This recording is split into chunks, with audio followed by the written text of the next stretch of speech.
প্রিয় শিক্ষার্থী বন্ধুরা, এমএইচএডু হবে তোমাদের আরও একবার স্বাগত জানাই একটি নতুন এবং গুরুত্বপূর্ণ ভিডিওতে। আজকে এই ভিডিওটা তোমরা যারা বর্তমানে দশম শ্রেণী অর্থাৎ ক্লাস 10-এ পাঠরত, তোমাদের আসন্ন দ্বিতীয় পর্যায়ক্রমিক মূল্যায়ন 2026-এর দিকে লক্ষ্য রেখে গণিত অর্থাৎ ম্যাথামেটিক্স বিষয়টি থেকে সম্পূর্ণ 40 নম্বরের একটি প্রশ্নপত্র সম্পূর্ণ উত্তর সহ আলোচনা করতে চলেছি। তো আর একেবারেই দেরি করব না, সরাসরি ভিডিওর মূল পর্বে চলে যাব এবং একে একে প্রত্যেকটা প্রশ্ন দেখে নেব। তবে ভিডিও শুরু করার আগে তোমাদের কাছে একটাই আবেদন, যারা আমার চ্যানেলে নতুন, দয়া করে চ্যানেলটিকে সাবস্ক্রাইব করে দিয়ে পাশে থাকা বেল আইকন অবশ্যই প্রেস করে দেবে। আর ভিডিওটা প্রথম থেকে শুরু করে শেষ পর্যন্ত একটু না কেটে কিন্তু দেখতে থাকবে। তো চলো ভিডিও শুরু করি।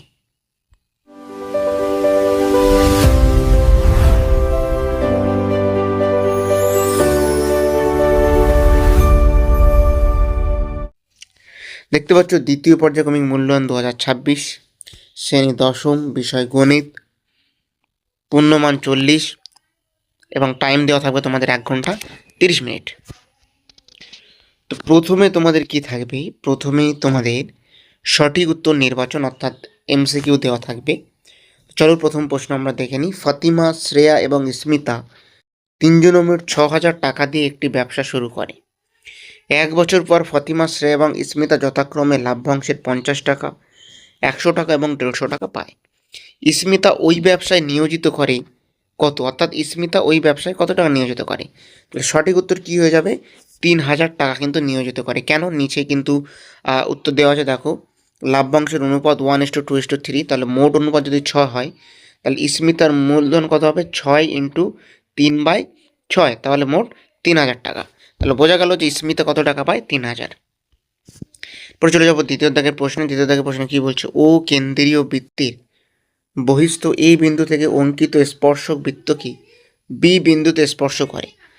ও বি সমান 5 সেমি এবং এও সমান 13 সেমি হলে এ বি এর দৈর্ঘ্য কত? তাই উত্তর কত হবে? উত্তর হবে এর দাগে 12 সেমি। এবার চলে যাব 3-এর দাগে। দুটি নিরেট গোলাকার আয়তনের অনুপাত 1:8 হলে তাদের বক্রতলের ক্ষেত্রফলের অনুপাত কত হবে? তাহলে উত্তর হবে 1:4, কারণ আয়তনের অনুপাত 4³ 1:8, তাহলে 1:2, তাহলে ক্ষেত্রফল কত হবে? ক্ষেত্রফলের অনুপাত কিন্তু এই যে সম্পূর্ণ সমাধান দেওয়া আছে, তোমরা সমাধানগুলো সঙ্গে সঙ্গে দেখে নেবে। চলে যাবো 4-এর দাগে। এবিসি সমকোণী ত্রিভুজের এসি অতিভুজ এবি বাহুকে অক্ষ করে ত্রিভুজটিকে একবার পূর্ণ আবর্তনের জন্য যে লম্ব বৃত্তাকার শঙ্কু উৎপন্ন হয় তার ব্যাসার্ধ কত? উত্তর হবে বিসি। চলে যাব 5-এর দাগে। ax² + bx + c = 0, a ≠ 0 সমীকরণের বীজদ্বয় বাস্তব এবং অসমান হলে b² - 4ac - 0, তাই শূন্যস্থানে কী হবে? উত্তর হবে >0। পরে চলে যাব 6-এর দাগের প্রশ্নে। যে কোনো দুটি সর্বসমচিত্র সদৃশ্য, উত্তর হবে সত্য। 7-এর দাগে √300 ও √75 মধ্যে অন্তর কত? তাহলে দেখে নাও, সম্পূর্ণ উত্তর দেওয়া আছে 5 √3। তোমরা সম্পূর্ণ ব্যাখ্যা এবং সমাধানটা দেখে নাও। তো এই ছিল তোমাদের 7টা এমসিকিউ, শূন্যস্থান এবং এসআইকিউ। এরপরে চলে যাচ্ছি 2-এর দাগের প্রশ্ন, যেখানে প্রতিটি প্রশ্নের মান কিন্তু 2 নাম্বার করে এবং 4টি যেখান থেকে তোমাদের করতে হবে। প্রথম প্রশ্ন, x² - x = k 2x - 1 সমীকরণের বীজদ্বয়ের সমষ্টি 0 হলে k এর মান কত?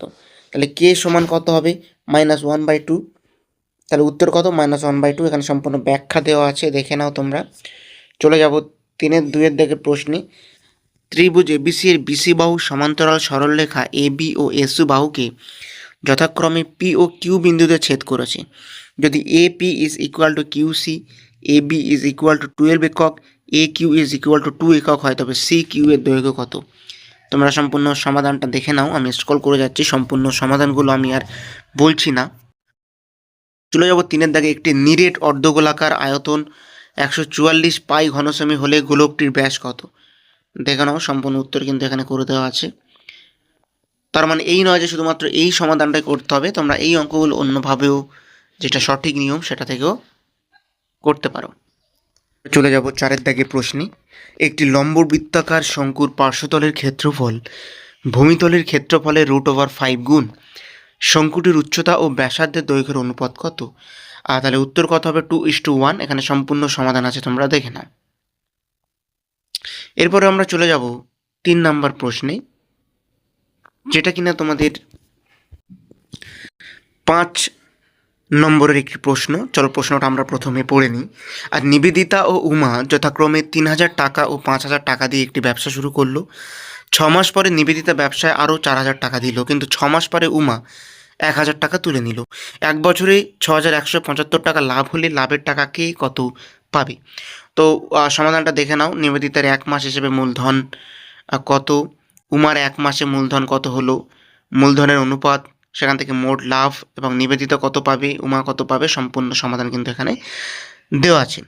তো চলো এরপর 4 দিকের প্রশ্নে আমরা চলে যাব, যেখানে একটা সরল করা দেওয়া আছে এবং এই সরল করাটি 3 মার্কসের তোমাদের থাকবে। 4√3/2 minus √2 minus 3/4 √3 minus √18 minus √18/3 minus √12। এটা সম্পূর্ণ সরল করতে হবে, সম্পূর্ণ সমাধান কিন্তু এখানে দেওয়া আছে, তোমরা দেখে নাও। উত্তর 4√6 হবে। সম্পূর্ণ সমাধানটা তোমরা এখান থেকে নোট ডাউন করে নিতে পারো। অথবা দিয়ে আর একটা প্রশ্ন আছে কি, 1/x minus 3 minus 1/x plus 5 is equal to 1/6 হলে x not equal to 3 minus 5, তাহলে উত্তর কত হবে? দেখে নাও, সম্পূর্ণ সমাধানটা কিন্তু এখানে করে দেওয়া আছে। পরে চলে আমরা 5 দাগের প্রশ্নে। 5 দাগের প্রশ্নে কি আছে, 14 সেমি দৈর্ঘ্যের ব্যাসার্ধ বিশিষ্ট একটি ভূগোলকের অক্ষটির বক্রতলে 0.7 সেমি দৈর্ঘ্যের ব্যাসার্ধ বিশিষ্ট দুটি বৃত্তাকার ছিদ্র করা হয়েছে। ভূগোলকটির গোলাকার অংশের ধাতব পাত্রের ক্ষেত্রফল কত?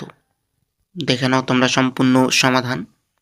অথবা দিকির প্রশ্ন আছে, লম্ব বৃত্তাকার শঙ্কু আকৃতির একটি লোহার পাতের বয়া তৈরি করতে 75.3/4 বা 75.3/7 বর্গমিটার লোহার পাত লেগেছে। বয়াটির তির্যক উচ্চতা 5 মিটার হলে বয়াটির কত বায়ু আছে, বয়াটির উচ্চতা কত? আর দেখে নাও, সম্পূর্ণ উত্তর কিন্তু এইখানে করে দেওয়া আছে।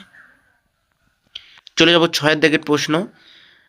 এখানে কিন্তু একটা উপপাদ্য দেওয়া আছে, যে কোনো সমকোণী ত্রিভুজের সমকৌণিক বিন্দু থেকে অতিভুজের উপর লম্ব অঙ্কন করলে ওই লম্বের উভয় পার্শ্বস্থিত ত্রিভুজদ্বয়। তো 6 দাগে কিন্তু একটা উপপাদ্য দেওয়া আছে, উপপাদ্যটা দেখে নাও।